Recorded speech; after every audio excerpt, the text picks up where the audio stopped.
those decisions about the budget in Washington are not so unlike the ones Norfolk families make every day.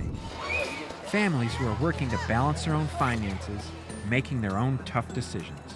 Nationally, 1/4 of non-defense discretionary spending is aid to needy families, funding programs in education, transportation, housing assistance, community development, and food. Including Head Start. It's a national preschool program funded entirely with federal dollars. If Washington doesn't come to an agreement before the new year, it could mean thousands of 3- and 4-year-olds cut from the only preschool option their parents can afford. Right here in Norfolk, it's children like Brandon that would feel the effects. My name is Lakila, and I'm the parent of Brandon Odom. Red Rover, send Brandon right over.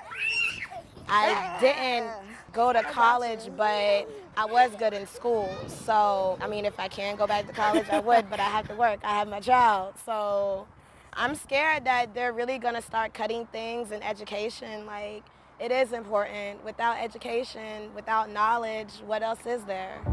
Lakila's son Brandon attends this Head Start Center in Newport News, Virginia. There are 23 of these programs in the area, and they serve 1,414 children from low-income families. If cuts were to go into effect, it would gouge Virginia's Head Start budget by $9 million. We would lose approximately 141 children in our program alone. Those children are not going to have access to a preschool experience. Those folks who are most vulnerable will be the ones who will be tremendously affected. They would be entering kindergarten behind. It costs $1,796 per child for a year of Head Start. And they estimate that for every $1 public dollar invested in the program, states and cities save $7 because these kids are less likely to repeat grades, less likely to go to prison, and are more likely to have health care. We have more than 600 children right now here on the peninsula who are eligible to enroll in Head Start, but we simply don't have the dollars available to enroll them in the program. I read Monkeys book, Spider-Man book, Adventure book, Ammo book. Anything you can get your hands on. Come here. I hope that he will be better than me and make better decisions. If anything, cut things that people don't need, like fast food and smoking and drinking and stuff like that. Don't cut education, because that's going to make our country grow. It's not just access to an education that will help these kids grow. Many Norfolk families find themselves needing assistance at the end of the month. 1 in 4 will visit a food bank. Food banks already in danger of not having enough. My name is Joanne Batson, and I'm CEO of the Food Bank of Southeastern Virginia here in the Norfolk area of Virginia. Worst case scenario, it could be the perfect storm for us. If the cuts in TFAP happen, if SNAP cuts happen, I can't even fathom what we would do because we will not have enough food. TFAP is the Emergency Food Assistance Program. Sequestration could cut parts of this food delivery program by $4 million. And most people know SNAP as food stamps. It's part of the Farm Bill that stalled in Congress. In Norfolk, Virginia, the cuts look like this. This is a USDA box, so this is a product that we get from the government.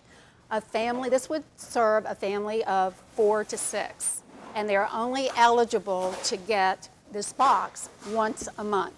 We have in here some grape juice, some applesauce, we have sweet corn, cranberry sauce, soup, some more soup, and we have some spaghetti sauce. We have seen the equivalent of a over 30% reduction in these products over the last 17 months.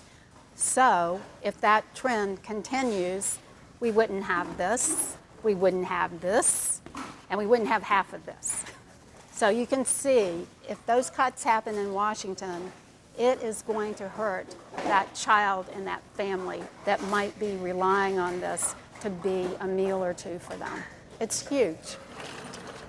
In Virginia Beach, a town next door, people are lining up at a church pantry to receive food.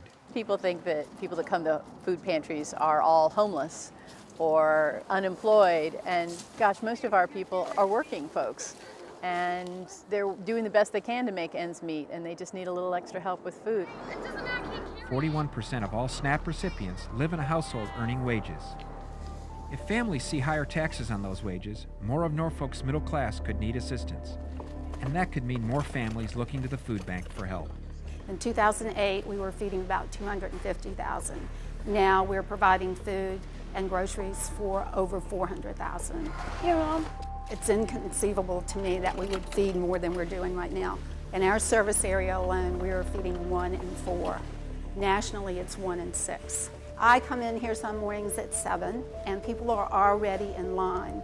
And it could be cold, it could be raining, because those few items mean the difference of somebody in their family, especially a child, eating or not eating that day.